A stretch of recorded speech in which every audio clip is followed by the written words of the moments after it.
I believe, yesterday. And you can see the sell by date is 9/30/2021. Definitely far before the best by date or the sell by date or whatever you guys may think of an expiration date. Now let's read the reviews over here. Our best tasting vegan kimchi has all the zest, spice, complexity found in our traditional recipes. Bubbling and overflow may occur due to raw natural fermentation, and it's vegan. Now, most kimchi, if you've ever tried it, is not vegan. So, the place that I bought it from, the reason why I bought it is because it's vegan. Lewis is vegetarian, and I thought, well, let me buy this because that way at least he could try it. I always get traditional kimchi, so this is not the best brand, but this is a pretty good brand, especially for where we live. The selection is very, very limited. We don't live near an H Mart. So you can see for over here, right? Napa cabbage, onion, garlics, ginger, scallion, red pepper, powder, sugar. Now, the big difference between vegan and non-vegan kimchi is the fish sauce. So, from what I've seen, every kimchi that every kimchi at like a Korean supermarket always has fish sauce. My favorite kimchi that I used to buy in Hawaii, this place was called Sidewalk Deli. Really good hole in the wall place. Unfortunately, they closed down. The owner retired, so I'm mourning the loss of that kimchi. It was really great, hearty, complex flavored, savory kimchi. They use fish sauce. And I've always thought to myself, okay, Erica, how can you find a vegan kimchi that has the depth of fish sauce? So the fish sauce really makes that much of a difference. I've purchased vegan kimchi before. I bought this one, the soya kimchi. It was so-so. I didn't really care for it, but it was definitely better than this crap. So this, I mean, okay, for any of you guys who are a fan of mother-in-law's kimchi, I don't know how the regular kimchi is, but I can only judge it based on this vegan kimchi. This thing tastes like sauerkraut. You know the stuff that you put on top of your hot dog? It's absolutely freaking terrible. Now, I like sauerkraut with my hot dog, but I do not like eating rice and egg with sauerkraut. So, it's just so freaking terrible. I this is so deceptive. If anybody wanted to buy this kimchi and try the vegan alternative, I would highly recommend don't waste your money on this stuff. I had I had two bites of this stuff. One bite was absolute shock at how sour this kimchi was. And it wasn't like a fermented kimchi sour. It was like sauerkraut sour. I had to take another bite to see if my taste buds were just to see if my taste buds were deceiving me. I don't see myself finishing this stuff. I mean, maybe I'll put in some sort of like, kimchi jjigae or something like that, or some sundubu or sorts, but yeah, it's gonna have to have a heavy base of sorts to kind of hopefully cover. I do not want to give this to Lewis at all. I think he's gonna try this and be like, "This is terrible, Erica." Yeah, I've tried about, I'd say, at least 10 different brands of kimchi in my life, or more than that, maybe like 10 to 15. Yeah, it's just this is like the worst kimchi ever. I think the way mother-in-law's kimchi was is, I might be remembering it wrong, but someone really liked their mother's-in-law kimchi, and this was the recipe that they used. I really don't believe the vegan version was the one the mother-in-law had. And yeah, if someone gave this to me, mother-in-law and whatnot, I would just be like, this is terrible. It is terrible. And this wasn't cheap. So this is normally, I think, about $8. So you can see how, let's see here. You can see it's 32 ounces, right? 32 ounce kimchi versus this one. This is only 16 ounce. This one, I believe, was $9. So this one was half the size of this one. And yeah, it's more expensive. It doesn't have fish sauce. Let's see what's inside of here. So we got Napa cabbage, yellow onion, green onion, red chili pepper flakes, salt, garlic, fresh ginger, organic sugar. Okay, so it seems like the big difference between this one and this one is really just the fish sauce. Yeah, I have not tried any good vegan kimchi. I mean, this one's so. I mean, this one is definitely way better than this stuff. So if you see this, buy this. I've only seen it, unfortunately, once. And yeah, this, in my opinion, this terrible, terrible kimchi. Yeah, I don't know who would be liking this kimchi. I imagine there must be one person who's like, this is amazing, this is great. Look, I don't like having sauerkraut on my rice. That's all I'm gonna. I love the deep savory flavors with the fish sauce. So let me see. I have a bit right here. It tastes like a pickled onion slash sauerkraut. Um, yeah, it doesn't taste anything like traditional Korean kimchi. It just, you ever try like those pickled onions? Um, I don't know if you know what I'm talking about, but it's just plain pickled onions or like sauerkraut that goes on top of your hot dog. That's what it tastes like. It's, it's freaking terrible. So, it's terrible on top of rice. Like if you put this on top of a hot dog, it would be fine, but people, I mean, I don't know about you guys, but I would not buy kimchi to just put on a hot dog. So I don't like it at all. I really think fish sauce makes a huge difference. And yeah, I wish that maybe these brands could use like a vegan fish sauce. I don't know if they make that. But geez, man, not putting in that fish sauce is just it's just not good. If you guys don't understand what I'm getting at, try go to a Korean supermarket, buy kimchi, buy like the ones from Korea, the ones that come in like sealed packaging. Because I don't know how the store brands is. There's some store brands that are pretty shitty. Whoops. But yeah, buy the store brand from Korea. I don't remember the name off the top of my head, but yeah, you will taste the difference between that and basically sauerkraut. No. Well, see, here's the thing. I like sauerkraut on top of hot dogs, but I do not like sauerkraut with my vegetables or my um, rice and eggs. I like putting kimchi on Korean food. Yeah, I would not want to use this kimchi at all. This does not taste like traditional Korean kimchi. This tastes like sauerkraut. So, I'm not a sauerkraut hater. I can't believe I think it was like $9 for 16 ounces of basically red sauerkraut. I like the taste of I like the taste of kimchi, so that's what. And the kimchi has nutritional benefits in it as well. I think that it's a really good food. They say it's like one of the most nutritionally. It has like a lot of vitamins in it because of fermentation. And, geez, yeah. I don't know. I'll give this to Lewis. Maybe he will like it. Maybe we'll combine this with Indian food and we'll put it on top. Just what does a person usually use kimchi for? Rice. Okay, so this is like you would use something like vegetables and then rice. So if you make rice and then you put vegetables next to it, or like some kind of egg, and then you might get, if you have seaweed, you might want to wrap it up together. Or you could just, if you make like instant noodles, for instance, or if you make ramen, you could put kimchi on top. Or if you have like, let's say meat, um, you can add kimchi on the meat depending on the flavoring of the meat. I like adding basically kimchi to. I like making kimchi fried rice. I don't have a vegan recipe for that. I always use oyster sauce. I use like oyster sauce, soy sauce. I really like it with Portuguese sausage. Maybe it's because I'm from Hawaii. I love my Portuguese sausage so much. Yeah, it's just yeah.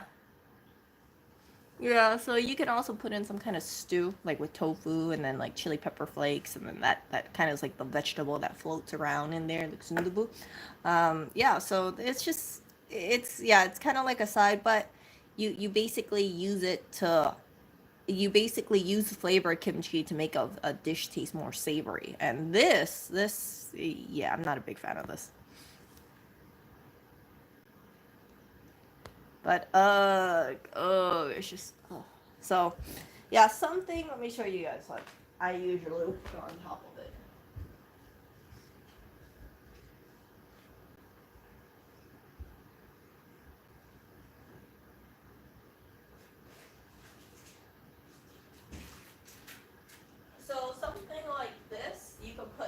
kimchi on top of it. I really like this BCD sundubu. I think it's only about like $3.50 or cheaper, depending on if it's on sale or so. This is really, really good. I always get the hot flavor. You add this with some tofu, some mushrooms, some zucchini if you want, or yeah, this is really good. And then you put like a generous portion of this on top. Oh, it's so good. And then this is a really good thing to use up some vegetables that you have in the fridge. Sometimes like we'll have some extra vegetables and I'll just like throw everything in there. I'm like, okay, you know, we have leftovers, so I'll just throw it in there. It basically becomes like a stew that you could just put any like scraps in there. Yep. So anyway, I will talk to you guys later. This was I ate breakfast today. It was, let's see, it was 2 eggs and butter. And I saw this kimchi and I thought to myself, okay, let me just have like a little snack over here. Let me get my Korean spot egg. So that's a pressure cooked egg for about 2.5 hours, plus kimchi and plus some leftover rice from Indian takeout. Usually I don't make rice. Lewis doesn't really like rice. He doesn't like plain rice. I've tried to doctor up rice as much as I could. I added butter in there. I added vegetables in there. I added vegetable broth in there. I tried onions, garlic, vegetable broth with vegetables, plain rice. It's, yeah. So he just doesn't like rice. He does, and that's why I don't really make rice too much. But for me, like when I had this, I was like, okay, this would be a good little snack. I got so this is a brown egg. It's intentionally supposed to be brown when you cook it for a long time. It has a nutty flavor. I use an Instapot for that. And I thought having the kimchi would be a nice little touch. I'm not buying this kimchi again. For sure, I'm going to either be buying this kimchi or an H Mart kimchi. So, and my H Mart kimchi. Hold on. Let me show you guys this.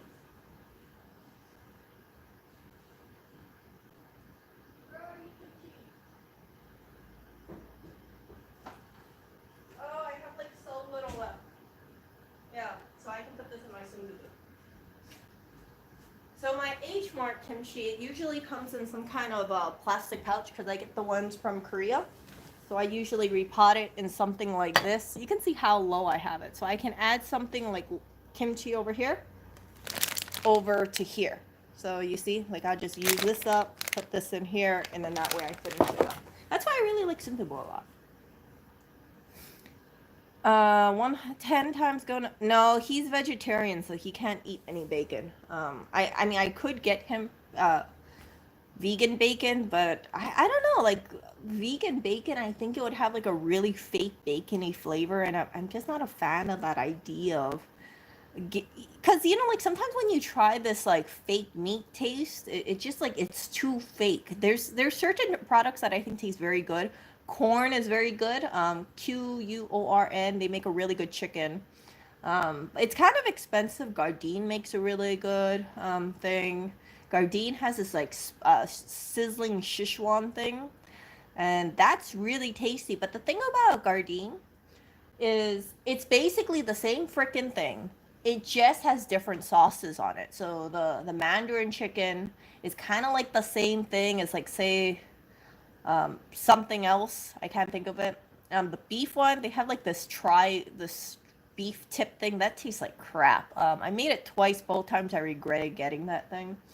So don't go with the beef Gardein. Just my personal opinion, because I've tried basically every single Gardein product out there. I don't like their fake egg thing. They make like a breakfast egg sizzler thing.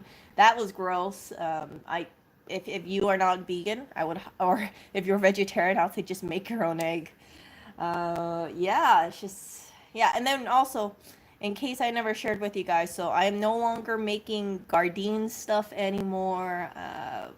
Lewis is a little concerned about, eating too much processed like fake meat. So now I'm moving over to Indian food, and yeah, more fresh vegetables. I don't really mind it too much. I was making Indian food before, and yeah, so no more of that fried gluten stuff. All the stuff like the Gardein stuff, if you look at the preparation, it's basically put in a pan fry it, a couple minutes on each side, and then dump some sauce on it, and then boom, that's it. So we're just doing it that way right now, and yeah, I'm not a big fan of Indian food. I know some people would disagree with me. It's like, Indian food's so tasty, Erica.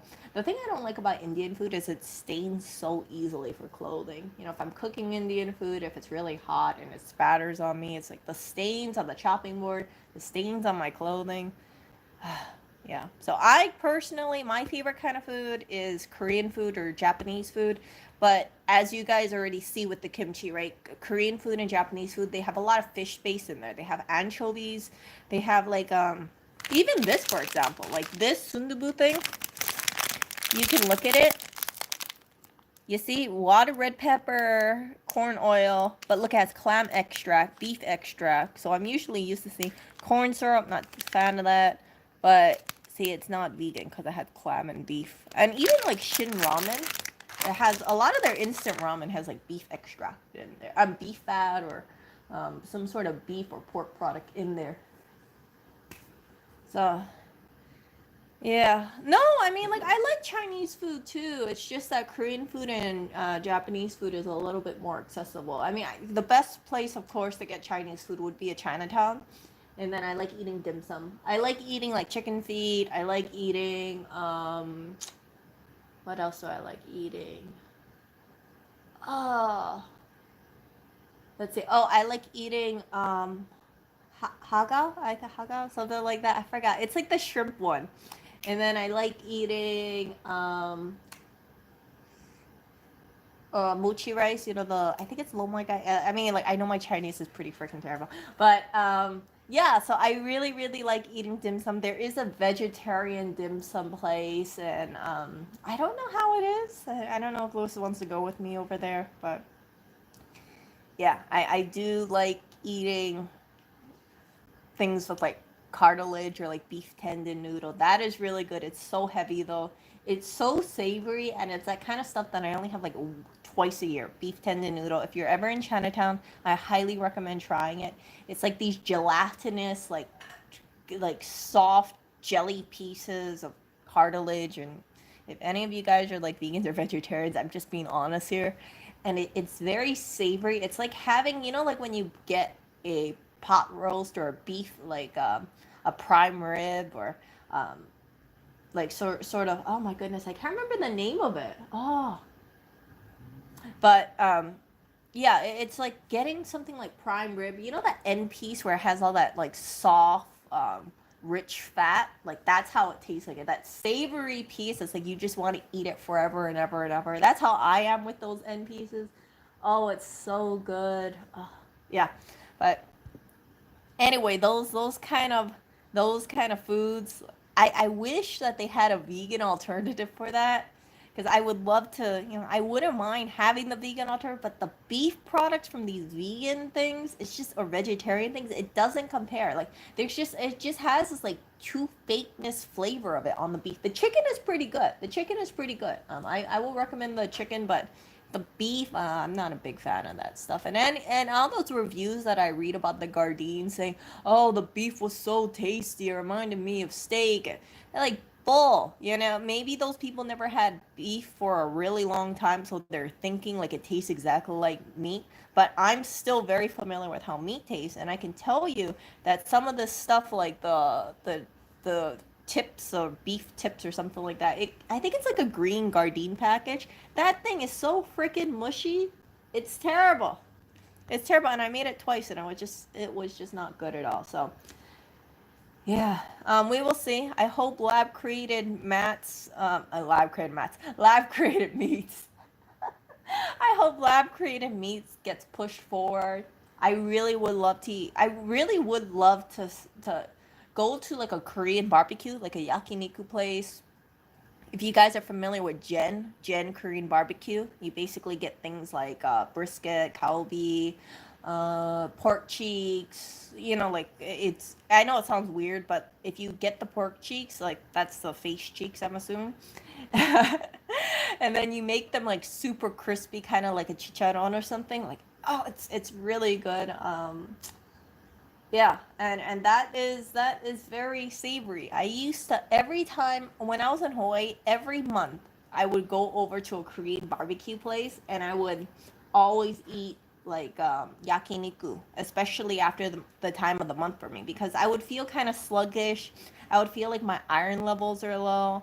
So I would load up on meat for like one time a month, and the next day I would feel so much better. And it's just because, as a woman, you just it's easy to lose a lot of iron, and you do lose a lot of iron during that time of the month. So for me, that was like really, really great.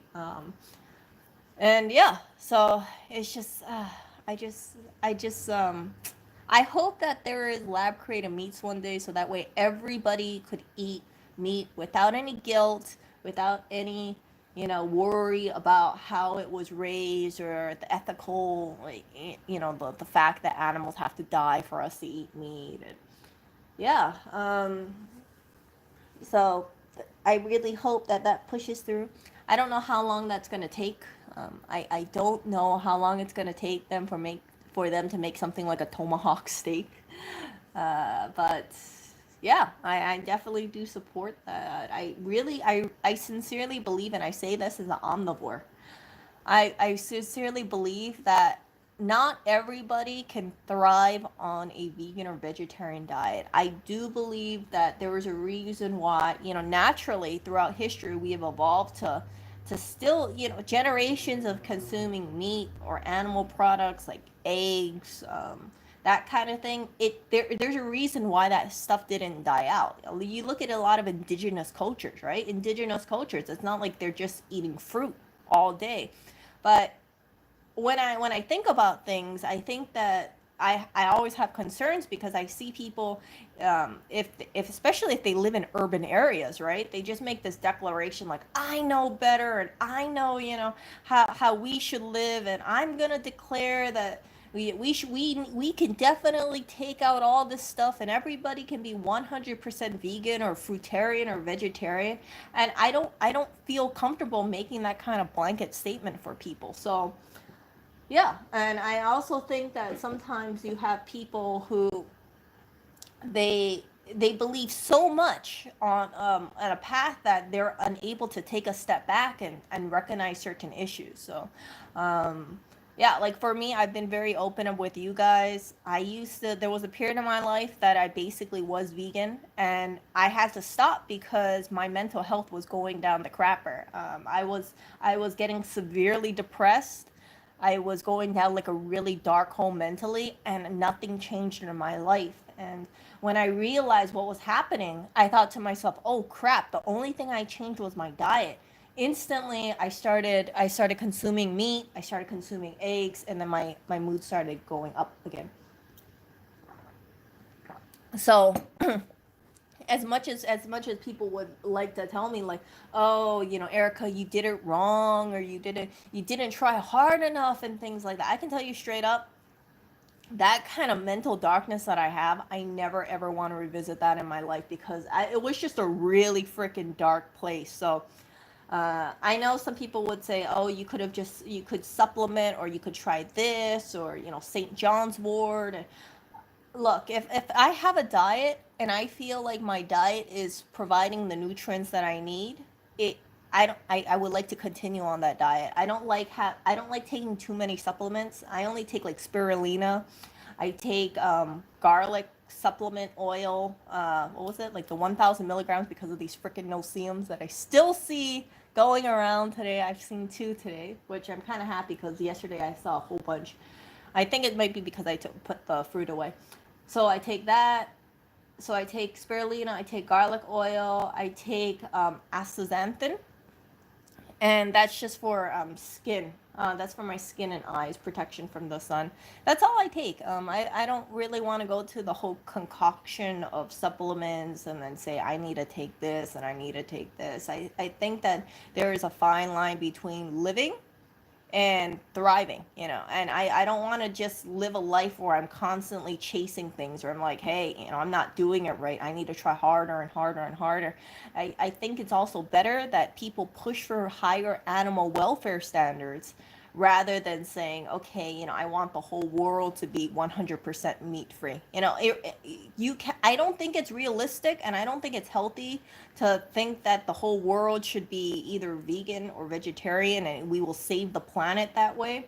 because it's like, yeah, we it's easy to say it from our a standpoint of, let's say, people are living in like a first world country, or they're living in a city, right? If people live in a rural area, or a place where it's remote, let's say in the mountains, right? You're not going to be able to grow a lot of stuff. You're not going to be able to get bananas, for instance, or strawberries on a remote land out where, in the deep rainforest kind of thing. It's so I firmly believe in reducing meat intake, pushing for animal welfare standards, higher animal welfare standards, going for grass-fed meat. I believe in regenerative farming, and basically being an ethical omnivore, or trying to be a more.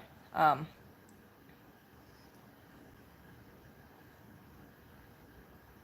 so yeah, I don't want dogma to control my life. That's what it comes down to. And I've seen people in my life that have been going on, let's say, they love the animals so much, and I get it. I completely get it. They've been doing this, some of them have been doing it for decades, right? And then I look at them, and it's like you can tell that they're missing something, and they crave meat, but they tell themselves like, no, they can't have it because that's wrong. And my sense is like, you live a life. We only live once in this body. I don't believe in I don't believe in just saying, okay, yeah, I'm gonna deprive myself forever, and then possibly, if I feel like I'm encountering health issues, just ignore that because the animals. You see what I'm saying? Animal product in kimchi is fish sauce. Yeah. So it is fish sauce. It really does make a big difference. And yeah, I could tell you 100%, like, if you're not vegan or vegetarian, just go with the one with the fish sauce. I've tried, or if you really do insist on getting one without the fish sauce, this one's not bad. It's definitely better than this. I feel like I basically threw $9 out of the window. It just sucks. It really sucks.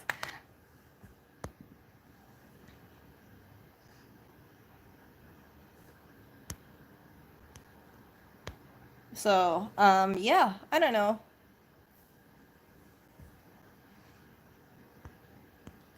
So yeah, you don't have to add fish sauce to kimchi, but the flavor is definitely much better. I mean, you could make bread without flour if you really want to, but would it taste good? That's debatable. So that's what I'm trying to say.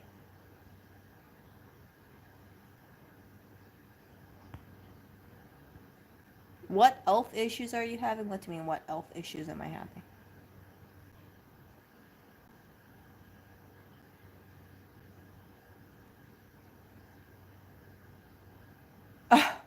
No, I heard this brand is really good, Mother-in-law's kimchi. I just don't like buying it because I see it. It's like freaking $9 for a 16-ounce jar, and if I go to a H Mart, I can get more than that, and at a cheaper price. So this kimchi, not recommended. I don't know how it's gonna taste. Like, I don't have fish sauce around the house, but I'm kind of curious to see how it would taste if I added fish sauce, and then just kind of let it, just kind of add it in afterwards and see how that tastes. Like, I can add it on top and then maybe mix it and see how that tastes. See, yeah, curiously, but not the whole thing, because maybe Lewis wants to try it. But yeah, it definitely doesn't taste like the regular kimchi that I'm used to.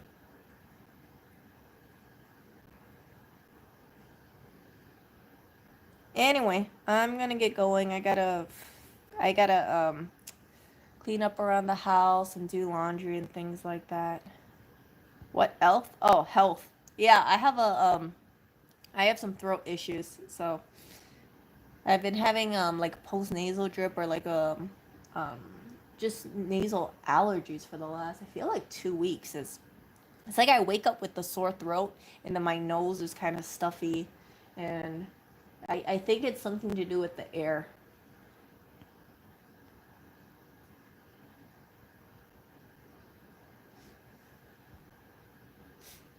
Yeah, so basically what you do is that you put the ingredients inside and then you let it sit for I think like 1 or 2 days, and then it ferments, and then afterwards you can put it inside of the fridge.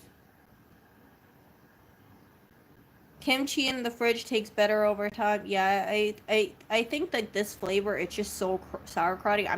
I don't think it's ever gonna get the savory taste because it does have fish sauce. So, yeah, ugh, it's just not a good kimchi. So I will talk to you guys later. Better days once it's pickled. Yeah, I'm just so used to having regular kimchi that this stuff, I would never ever ever buy this kimchi again. It's just not good, not good. So yeah, I will talk to you guys later. And if you guys know any good vegan kimchis, let me know. I've only seen these two ones, this one and this one. I'm a fan more of this one than this one, but they don't sell this one, so that's why I went with this one. This one, between all these three, this one's my favorite, the white jar one. But definitely go to H Mart if you can, or Korean grocery store. That kimchi is going to be so much better than the other stuff that you see.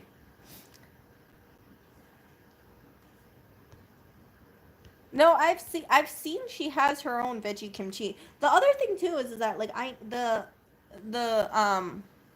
like I don't want to make kimchi at home because I need to go over to H Mart and grab the stuff, and because it's really just me, I don't really see a point to it. Like I don't eat that much quantity of kimchi all the time, and yeah, I heard it's not hard to do. It's just you gotta make like a sizable quantity, and if I could make the vegan kimchi, but I'm like,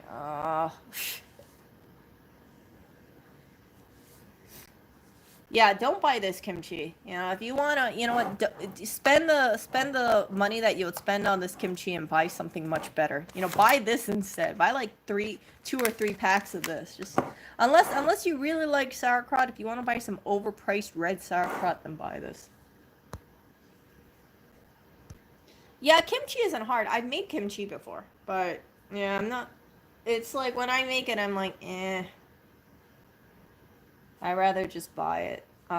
Some people do like buying their own kimchi, but I mean making their own kimchi. But keep in mind, these people are also eating it with other people, right? If you have a family and there's like 3 of you or 4 of you, it makes sense to be making your own kimchi versus it's just me. So that's why I like making. That's why I like just buying my own kimchi. And then the ingredients too. It's like if I have to go to an H Mart to buy all these ingredients because locally there's stuff that I cannot buy. Like I have a hard time finding like certain like Chinese cabbages and stuff. So that's why I don't really see the point to that. Like where we are, I'm not kidding you guys. Like it's hard for me. Like certain grocery stores, they don't even have watermelon. So there's times where I feel like eating watermelon. I'll go over to the grocery store and they don't have watermelon at all. Like they don't sell it. Like their selection is so freaking limited. So yeah. Um. Anyway, yeah, I'm gonna get going and give me any recommendations for vegan kimchi if you know of any personally. Yeah, it's whenever I think of vegan kimchi, or at least the store bought ones, I'm like, oh, it's not impressive at all.